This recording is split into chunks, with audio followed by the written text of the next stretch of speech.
Well, iLead listeners, podcasts, followers, man, today we are blessed.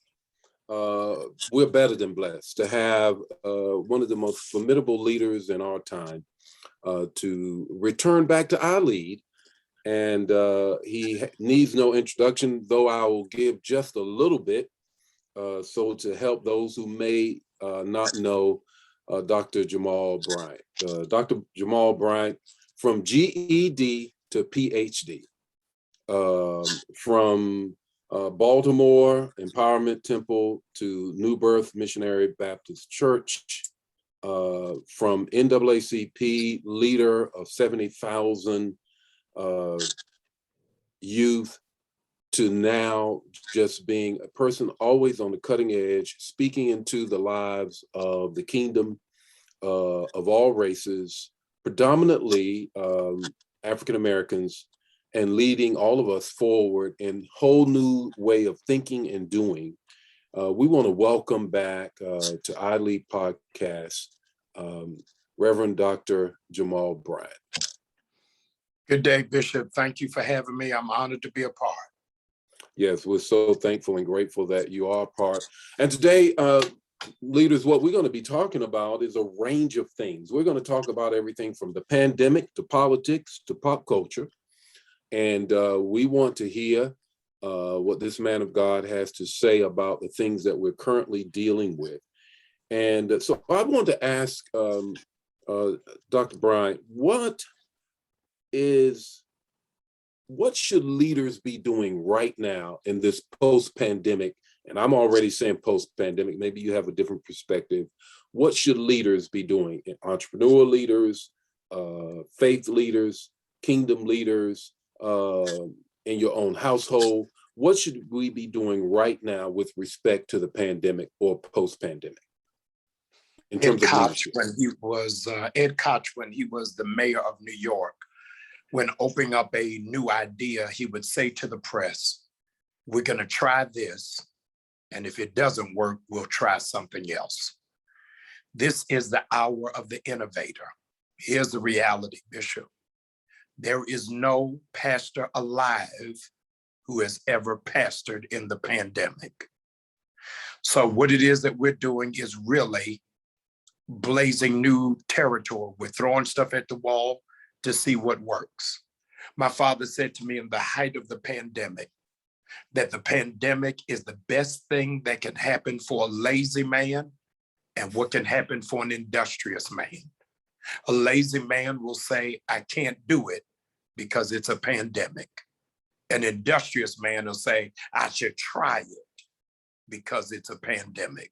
Wow. So I think that this is really the hour for us to step out on faith and to see what can happen. American history gives us record that our nation's greatest billionaires always emerged in the time of calamity.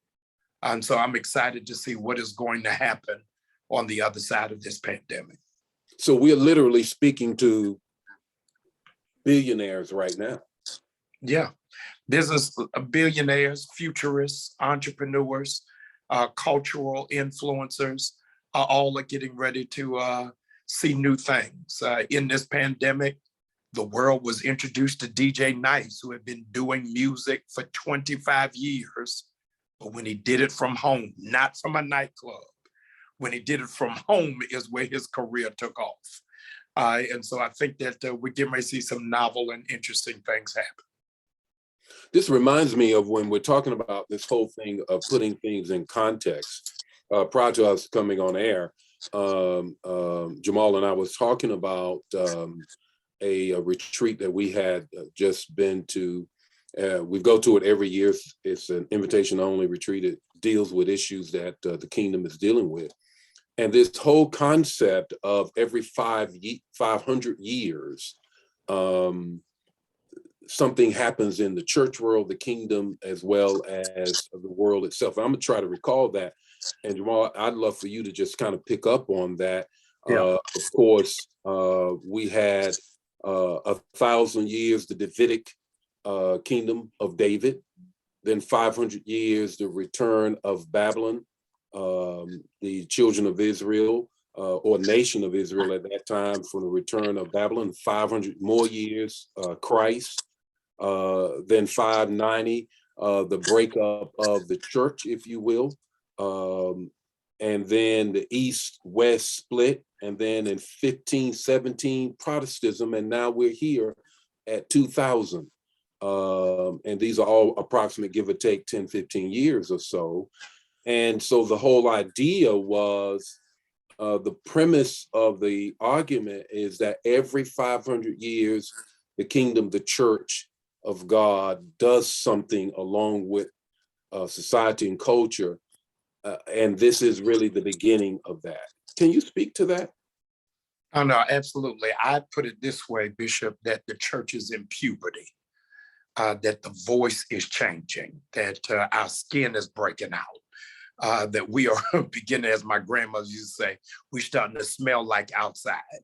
It is the redefining of who it is that we are in this high-tech, high-touch space, where it is that we really are having to push the envelope to see where it is that we're going to go. We are really just candles in the dark, trying to figure out what this hybrid space is going to look like. Are people going to come back to physical church, or will our sanctuaries, drum roll, be studios? So I don't know exactly where it is going to take us, but I believe that that lecture that we sat in gave all of us pregnant pause to really reevaluate. I think about in my own timeline as a third generation preacher, when my grandfather was pastoring, it was shunned upon for you to go on radio. In my father's generation, it was seen as a charlatan if you were a television preacher. I want to change the font for those of you who are taking notes. It wasn't 5 years ago, 4 years ago, 3 years ago that many pastors said they'd never go online. Never. Yeah. Never. And then called it all kinds of things. Yeah. I'll never forget. And I've stolen this line from you, and I will give you credit only on this podcast, that I came to you and you said something that changed my whole perspective while I was sitting in your pulpit. You looked at the camera and said, I'm sorry you're not here, but I am glad that you were there. And that thing stuck with me. Like, wow, we never praise the people who are present virtually. And Bishop, I've taken that through this whole pandemic. I should have trademarked. Yeah. Absolutely. So to think, and what I just gave a chronology, just so that people see the runway, the chronology I just outlined in my own lineage is 50 years, not 500. So that 500 benchmark is dizzying, to say the least. I remember my mother used to, after we would be in church pretty much all day, there was sometimes you're coming out of the Methodist tradition, I'm coming out of the Pentecostal tradition. And so I remember after church, when we would only have 2 services and not 3. She would be sitting there on Sunday afternoon listening to Oral Roberts or whomever, and it's probably Oral Roberts on the radio. And he will say, put your hands on the radio and make contact. I'll never forget that. And as you have said, there were preachers during that time in a Pentecostal Reformation was, 1, you can't even go to the movies. And 2, was preaching against TV. Now, that was way before me. I'm not that old. But here we are. And then we are in this social media world now that relevance is being present in some social media platform in some way. And yeah, we wish you were here, but we're glad you're there, if you will. Given that, what things have you thrown to the wall and said, I'm going to try this? You're known for creativity and leadership. Yeah. Coming out of Methodism, I come out of cell groups. And those cell groups in my home church was based off the zip code. I, in this internet reality, hired a full-time internet pastor because one of the things that the church, I think, is going to regret is we gauge the strength of our church on views. So it was viewership over discipleship. Mm-hmm. So what it is that, so we say, how many were on today? How many watched the replay? How many came back during the week? But not giving any benchmarks of how are people growing? How are people developing? How is their walk with Christ? And so our internet pastor began to curate how it is that we could do things regionally and do Zooms for those who are in mid-Atlantic, those who are in the Caribbean, those who were in the Midwest, to give them a sense of community, a sense of belonging, and a sense of connectedness. So what we are doing, we are just moving to that. We're a little behind the power curve, but not for long. We will launch our online, we call it VNL, Virtual New Life. And we will launch that on Easter Sunday and Resurrection Sunday. And that whole piece is that we want people to connect, grow, and go, and connect them with life groups, which we do already. And that's the genius of life groups. It doesn't matter where you are, you can come together and do life together via Zoom. That's one of the things that we're doing. And it sounds a very similar piece because everybody who watches you, it's like that whole thing. Everybody who comes to church don't mean that they're living church. Everybody that comes to you on Sunday doesn't mean they're living it on Monday. So the views, the number of views you have does not then correlate to the number of disciples that are living for Christ. That's right. How are you managing the sense or the feeling of, I don't know, what's going on in their lives? What's no longer than me getting prepared for today, I got a text saying that one of my life changer mother passed. I immediately called them. Didn't text back. I immediately called. Said, when can we come by? But they're here. Does it ever pull on your heart for that viewer who now is connected to you virtually and their mother dies? And what do you do? Pastor, just in 21, we had 143 funerals. Wow. To the extent that in the pandemic, I had to hire a pastor of bereavement because we're averaging 3 funerals a week. My internet pastor is dispatched for one of our online members passes to fly to where that is. Oh, wow. So it is a great strain and pull on the safeguarding of mental health and why it is so important, not just for my parishioners, but for my team and my staff.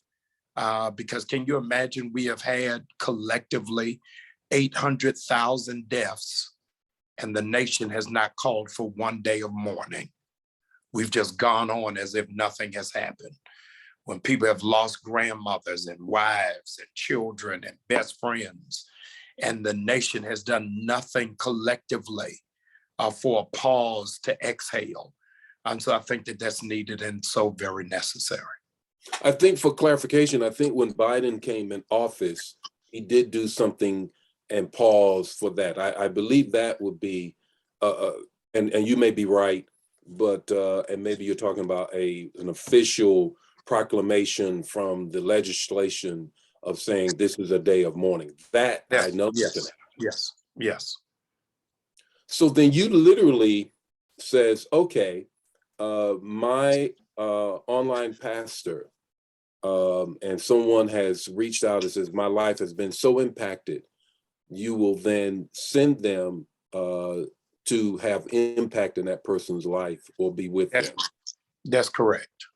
Oh, wow. That's Yeah. powerful. That's really powerful. Let's move. We were talking a little bit about the pandemic, but before we leave that and get into politics, what would you say, other than, okay, be as creative as you can, try anything you can. If you're a lazy guy, you're probably going to be lazy now. If you're an industrious person, you're probably going to be more industrious now. What would be the one thing that you will say to them beyond that, to a pastor in this particular question, to a pastor leader who is really struggling right now? What words would you say to them to encourage them now? That 92% of what Jesus did in his ministry was outside of the church. 92% of what we do is inside. The greatest gift that the pandemic gave to the church was to go beyond stained glass windows. And so I would charge that pastor to do an autopsy on his community so that they are not offering what that community does not need. We began doing food giveaway in the pandemic. We have fed, Bishop, 850,000 people in 20 months. We are now on the road to 1 million. Where prior to the pandemic, I didn't think that food insecurity was an issue in my area, but that this really exposed it. And so I would charge and challenge pastors to really do a survey. What do you all need? What is missing? What is a better way that we can serve you? And then figure out a way that you can best curate that, because what is necessary in Atlanta may not be necessary in St. Louis, but that you've got to make sure that it's a niche market for where it is that you are. I like that. I like that a whole lot, because in a moment of transparency, it's always transparent with me, but I literally said to my church a couple of weeks ago that I know this, it keeps impressing upon me that God keeps saying to me, I never asked you to pause. I never asked you to press pause. Now, it wasn't that I was, but that's the thing that keeps coming into my spirit. I never asked you to press pause on winning souls. Mm-hmm. And my response to God was, how?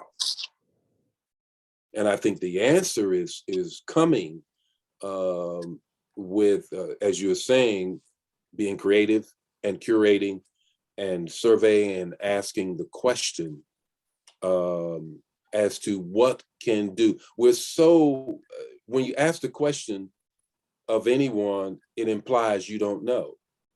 And as a pastor and as a leader, we always feel like we're supposed to know.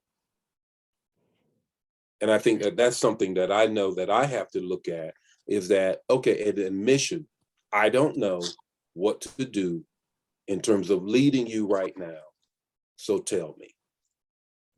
Yeah, it is an issue as to whether your ministry, whether your business is going to be Blockbuster or Netflix.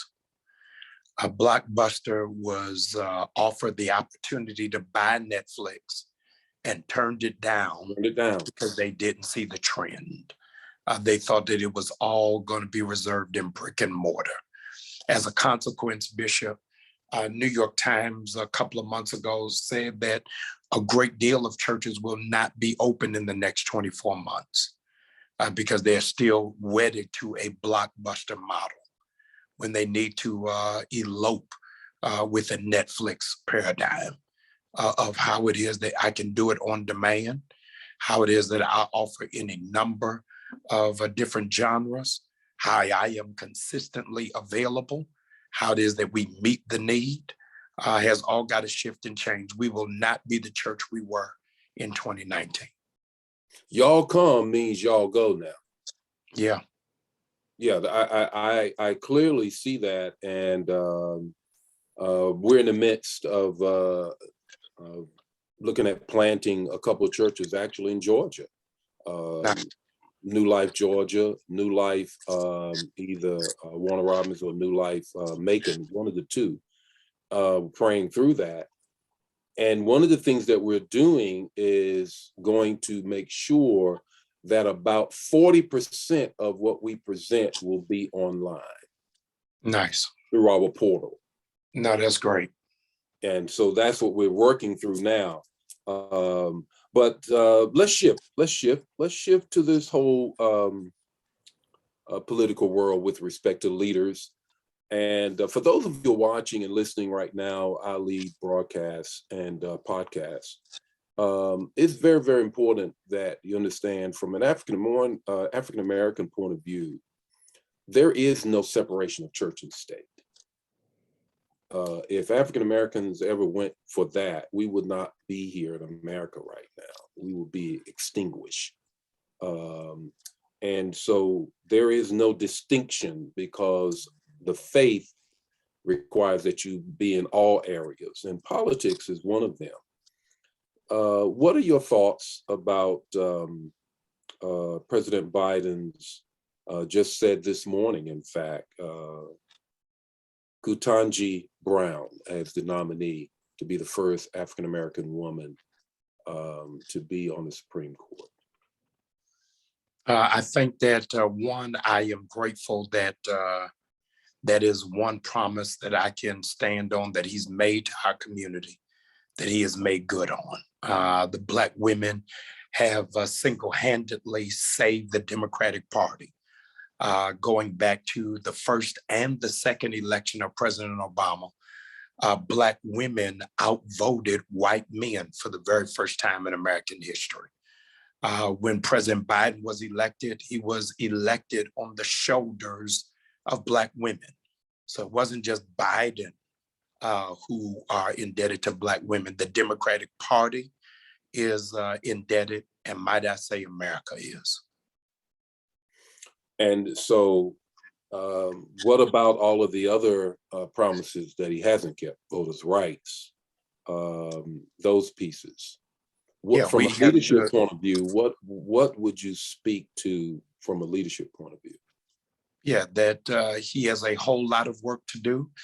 And for whom the bell tolls, Reinhold Niebuhr said politicians can only do what the people allow them to do.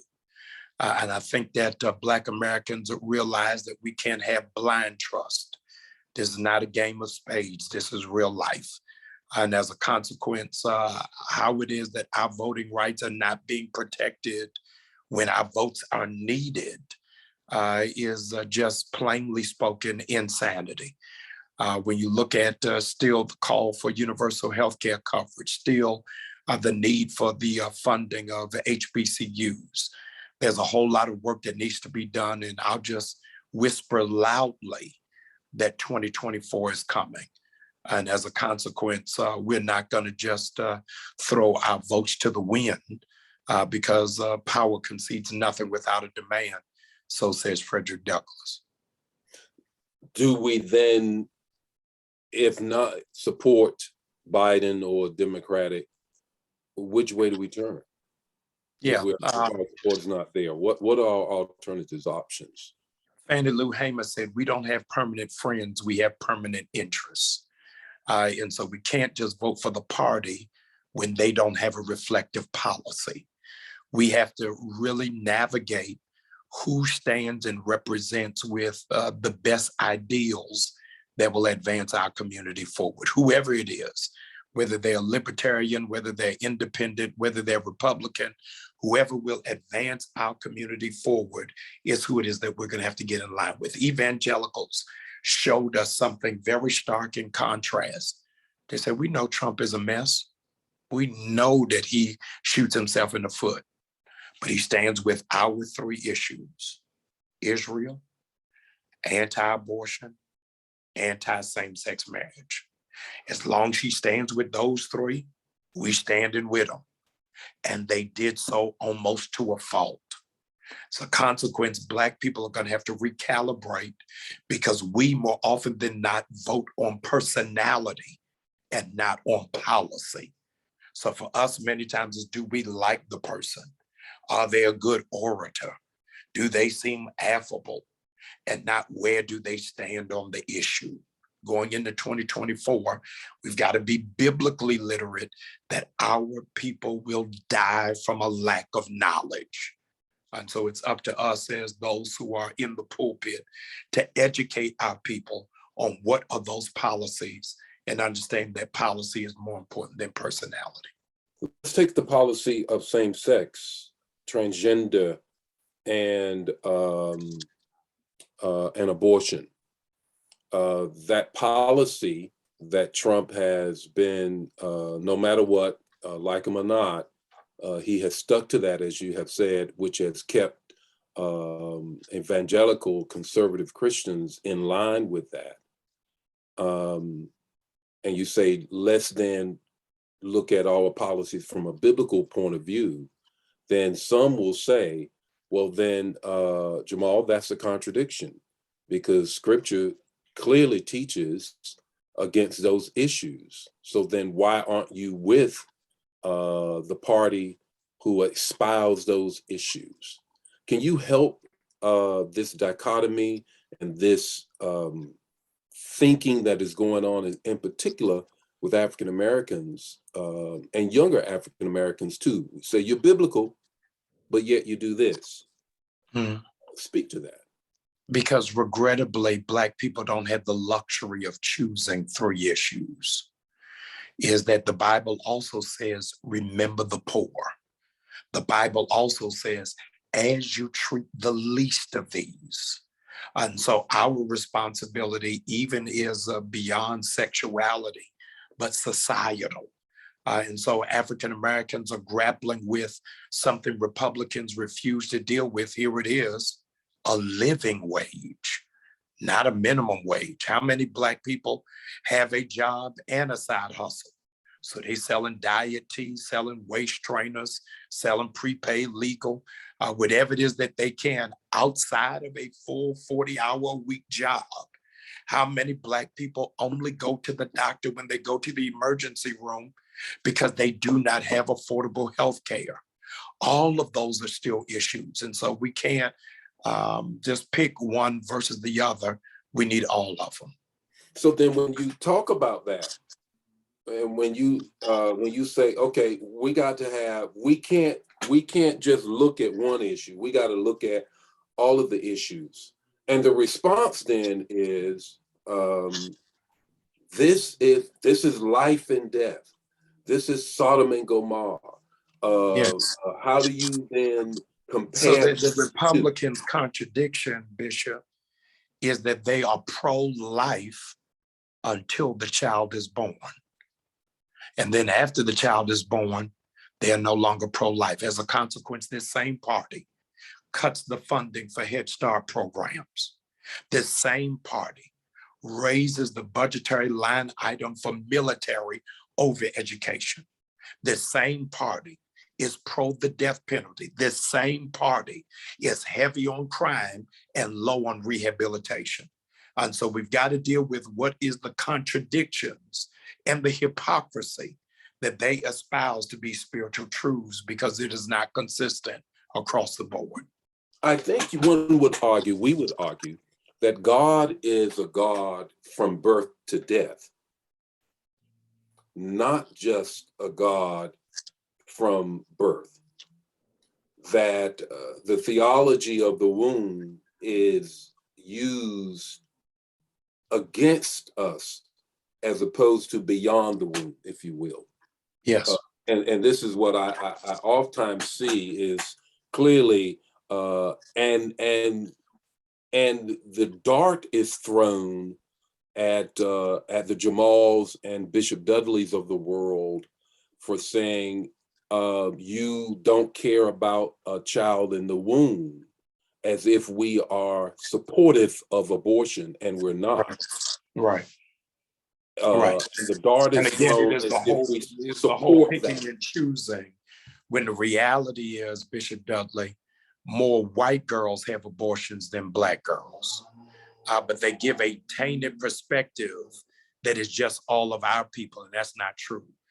Both of us would have evidence and exhibit A in our pulpit of young women who kept the child uh, and said, we're gonna soldier on even if we don't have the support, even if we don't have the circle, even if we don't have the insurance, even if we don't have a job. And so I think that we've got to really heighten the awareness. America has painted that crime has a Black face, when most violent crime offenders, perpetrators are white males, not Black males. Most of the murders, most of the rapes, most of the burglaries, most of the assaults are white men. Those who are Black in jail more often than not are drug possession or intent to distribute, not violent crimes. But when you turn on the news tonight at 6 o'clock, invariably, you'll see a Black man in handcuffs. So it's up to us to change that narrative. And I think what those of you who are watching as well as listening, who would then say to an amazement, oh my God, that's not true. Check the FBI data. Check Jamal's statements against the data of the FBI that they put out. And you will find that these statements are corroborated in data that wasn't produced by the NAACP, but by the FBI. We have this thing that we call it Black on Black crime, where we never say Italian on Italian crime. We never say white on white crime. We have racialized that, and we have, and I'll speak to this and then we'll move to the next thing. What we have done is simply say, we have said crime looks like this, though the former president can kick dust in the Constitution, do whatever, and then we can be a hard on crime party, but literally watch people on September the 6th, on January the 6th, try to take over the government. That's right. Hard on crime, and never say one word about it. No, absolutely. It is why a whole lot of young people, millennial Gen Zs, are disenfranchised and disillusioned with the whole process and system because they see the stark contrast.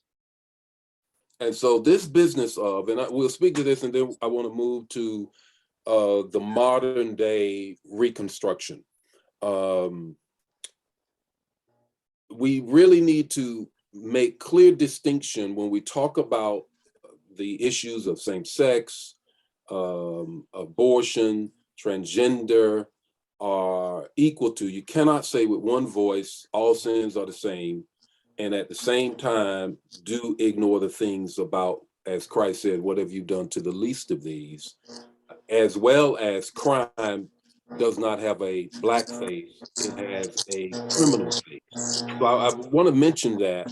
But Jamal, can you speak to what we are currently dealing with is a revived New Day Reconstruction?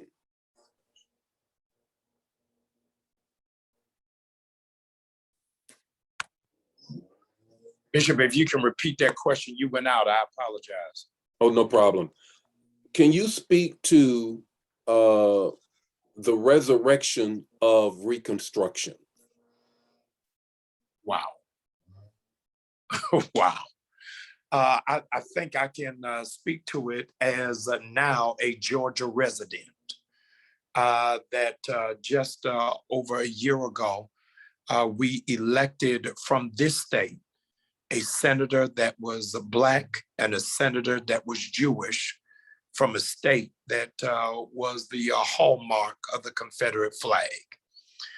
This is, I think, emblematic of Reconstruction, that Georgia's not had a Black senator since Reconstruction. But I think that with that, I've got to tell you that the Reconstruction, many times we look at it through a myopic lens of those who were elected to office and forget the financial substrata that went with it. There has been a great number of Black entrepreneurs that have been birthed in this hour that are pushing us towards independent Black wealth. I think that the Black Reconstruction that has to happen in this new one, as you're calling it, is 100 years after the torching of Tulsa and the Black Wall Street, that we are seeing an emerging of consciousness of people who want to work for themselves and be identified as independent contractors or independent stakeholders. And we're seeing it happen. There was a reaction to the Reconstruction, the first Reconstruction. It was Jim Crow, it was lynching. What is the reaction to the current day Reconstruction of a Black president and a Black senator out of the Deep South? Yeah, the response was Donald Trump. The response was Donald Trump. The response was January 6th. The response was the Tea Party. The response was Sarah Palin. The response was Fox Television. The response was a 200% spike on domestic terrorist threats. The response was a 500% increase on domestic hate crimes. The response was Ahmaud Arbery. All of that is the response of Black people finding themselves in a place of political strength and economic independence. So one should know then, should not feel secure that something that was given will always remain. Oh no, absolutely. In America, nothing is sure but death and taxes. And that's why it is that we've got to keep marching and keep holding up the banner. That's why I'm going back to Selma in a couple of weeks to a Hallmark Bloody Sunday to remind America why it is that we walked across the Edmund Pettus Bridge and why it is unfortunate and grievous that I now have to come back and do it again. Every time there's a push forward, I think our listeners need to grab a hold of, there's a reaction. There is always going to be a reaction whenever there's an advancement of any oppressed people, because the oppressor then feels as if they're losing their power, and power is never given, it's always taken.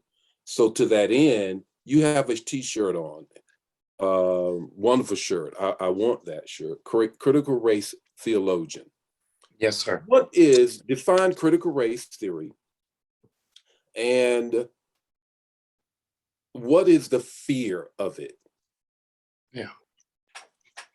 The fear is, let's not forget that the American government really was not bristled by King speaking about water fountains, about buses, where the alarm of J. Edgar Hoover began to reach its height, is him speaking out about Vietnam. America is talking about the threat of democracy and independence in the Ukraine, but not talking about the threat of democracy right here in the United States.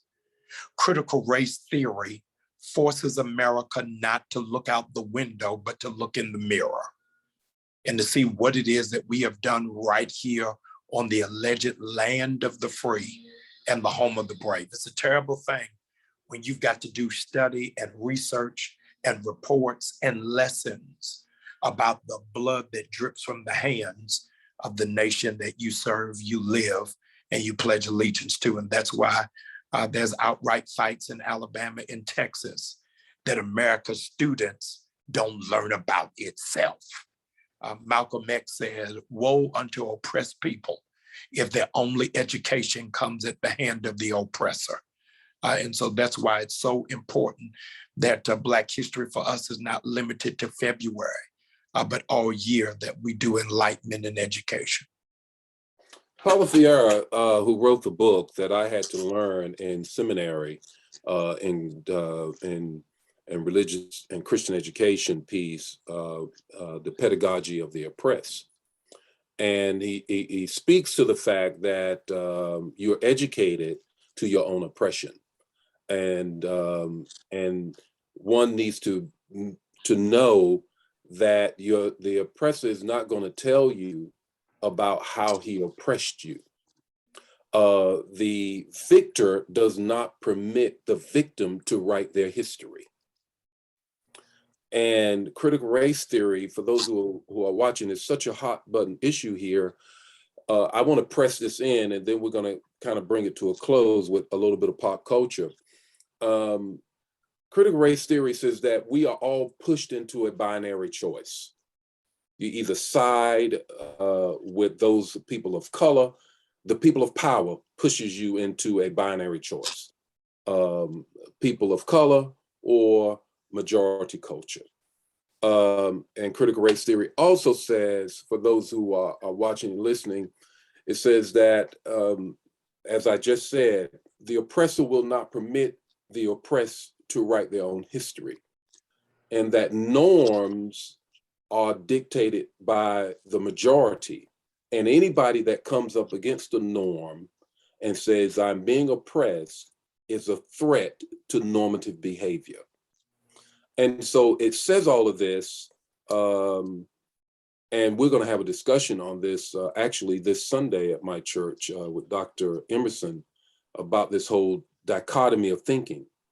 I believe, what is the one thing, Jamal, that you will say to those who find themselves living in the suburbs of a state, anywhere now, and the school board is saying, to hear about slavery makes my child feel uncomfortable because you're calling them oppressed? How do you empower that parent to stand up in that school board meeting and say, that's not true? We shouldn't do that. We should learn about our history as an American history, not just a Black history. How do you empower that parent? Yeah, Thanksgiving is stressful for Native Americans, but we still deal with it every year. I mean, every year without fail. And so I think that with no lesson. Don't forget Columbus Day. Yeah, let's throw the whole goulash. Is there? The bank is closed on that day. So I think that truth is uncomfortable, but that doesn't mean that it's unnecessary. Every parent at some point has got to have a birds and bees discussion with their child. It's uncomfortable, but you still have to have that discussion. The crucifixion is uncomfortable, but we still have to talk about it. When we talk about the Passion of Christ, that is not scented candles and satin sheets. That is nails and blood and organs. It's uncomfortable, but we still have to teach it. We still have to teach it. And I think one of the things that the parent can grab a hold of is, if that makes you uncomfortable, then teaching me about the forefathers of the country who were slave owners make me uncomfortable. I think that should be one of. Let's all be uncomfortable together. Let's all be uncomfortable together then. Yes. After apartheid was finished and Nelson Mandela was elected, he organized around the whole country the Truth and Reconciliation Commission, where people were able to give testimonies about what they endured and what they lived through. It was uncomfortable, but it was necessary for the healing of the nation to go forward. And South Africa healed from that, though it could have split from that had Nelson Mandela pressed in and decided, okay, we're going to have retribution here, but we're going to have reconciliation instead. Hey, I've taken a lot of your time already. Let's end with this. Let's end with some pop culture. Kanye West, $200 drop. What are your thoughts? Genius. If he sold 1.3 million of them in 24 hours, it says to me, 1, young adults have disposable income. 2, people are prepared to invest in novel innovation. And number 3 is that you have to have enough confidence in your own contribution to know that people are willing to pay for it. which brings us full circle in terms of post-pandemic discussion of our leadership here is what we wanted to talk to Dr. Jamal Bryant about today in our iLead podcast, broadcast as well as podcast. And that is, you got to be innovative.